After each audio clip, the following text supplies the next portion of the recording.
Good afternoon, Brian. How are you? Very good, thanks. How are you doing? I'm just fine, thanks. Uh, Brian, can you tell me a bit about your qualifications? well, for the senior office position, obviously I do not know your parts or service or industry as yet. I haven't been told what they are. But most offices have the same kind of protocol when it comes to understanding the purchasing, inventory control, customer service, warranty claims, and warehousing and so on. And my background is extensive when it comes to many of those fields, from the perspective of a national service manager as well as Ontario service manager and service technician. So I have quite a different way of looking at things than more than most people do. And I've been in the office 50% of the time as well as outside the office in the field with customers. So I'm the kind of person who deals with customers before, during, and after a sale of anything, whether it's warehousing of a product or purchasing of a product, inventory control, and so on. So I have a very, I guess, I wouldn't call it an advantage, but a different perspective than most. That's great. That's quite exceptional. It's Um, different. Brian, do you have any other additional strengths that you would like to add to that? Well, obviously, most people have attention to detail, which is mine is above average. High attention to detail and above average communication skills. Plus, I'm a part-time teacher currently. I teach public speaking, and I've had Toastmasters students in my class and so on. So, speaking in front of a public, anywhere from 10 people, doesn't matter, 1,000, doesn't matter to me. In any type of environment, any type of setting, I'm totally comfortable, and I adapt no matter what happens. So, that's a major strength most people don't have, which I can attribute to. So, I No, use that a lot. I have to agree with you, and you certainly come across as a people person. You're very easy to talk to. Yes. I have a long, I guess you could say, I'm very passionate about people skills, all people, all different types of people across the world.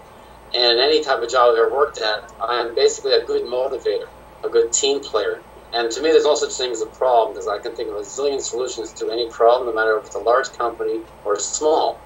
People often ask me, how do I get that from? Everybody has creativity. And for me, for some reason, I look at things in a different perspective a lot. And it helps to solve a lot of issues. That's excellent. And That's Brian, can you tell me a bit about your weaknesses or limitations? And that's provided you have some. Well, everybody does. Nobody's perfect, of course. The first weakness would be at this particular company. I have no idea who they are, what their product or service is. All I know, as you say, is logistics, but that can cover a small warehouse to a multi-million dollar one that I've worked with before. And to me, the principles are the same. It doesn't matter the size. It's still the same principles of high attention to detail and getting the orders follow through properly before, during, and after a customer's needs, including emergency service, which I'm very, very used to doing. In other words, if a customer called at 3 o'clock in the morning, I'd be in the car, going to that warehouse, taking care of the customer. To me, it doesn't matter what time of day or night or even holidays, it doesn't matter. There's no excuse in my world. No. I'm from a service world. So I say that's a weakness I have as far as turning into a strength. I would prove myself over and over again. I do above average when it comes to service for the customer. I always have. That's It's second excellent. nature. To me, it's second nature. Brian, that's excellent. You know, I have to agree with you. That's probably more of a strength, and employers would appreciate that rather than looking at it as a weakness or limitation. Yeah, but some companies, as you know, have a limitation. You have to learn the system in a week or a day and so on. I'm the kind of person who do a lot of research to help the company. I like to learn every single square inch of that company, every single job involved, so I know exactly from A to Z what's happening. It helps me set the course of what I need to do for the job position. I'm not going in there blind kind of thing. And I've also been able to set up brand new procedures and protocols to save money and time and raise the profile of the company. So, Oh, that's great. And Brian, do you have a major achievement that you would like to share with well, I us? guess you could say the last full-time position I had in a sense in charge of service for the country, I was basically hired on the spot from a German based out of Munich, Germany, came to Canada looking for a person in charge of service for the country. And basically he said, Brian, there's Canada, go. There was no service manual, there's no protocols, nothing. I basically know what to do from scratch. I set up the entire office, the entire service network, all the service and additions training I did on myself, as well as colleagues from Germany came in. I organized all that, including trade shows, including warehouse logistics as well. And I had it within 6 months, and I did it within under 3, which also Wow. includes visiting all the customers. So I saved the company a fortune of money when it comes to warranty bills, warehousing bills, inventory bills, and so on. Customer profiles didn't exist when I walked in the door. So I was like a detective, and I had to find everything myself.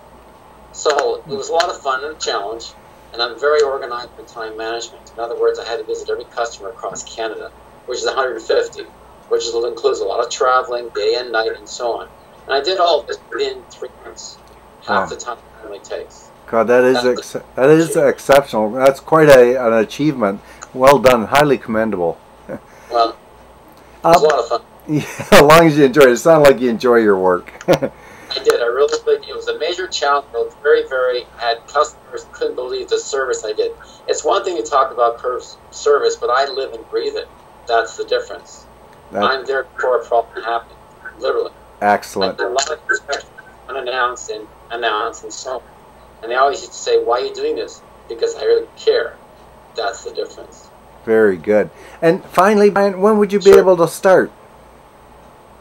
Say again? When would you be able to start? Let's see. It's almost mid-November now. Probably before December, actually. Before December. Excellent. If I had to start Monday morning, I could start Monday morning. I have to get. I'm working part-time, as you know, as a contract teacher, but that's only on weekends. So during the week, I'm a part-time person.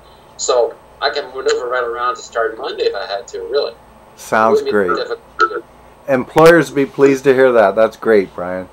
Well, yeah. Brian, I want to thank you very much for your time and wish you the best of luck in your search. Oh, my pleasure. Thanks for talking to me. Oh, my pleasure. You enjoy the rest of your day. Okay. Bye. Thanks again. Oh, you're welcome. Bye now. Bye now.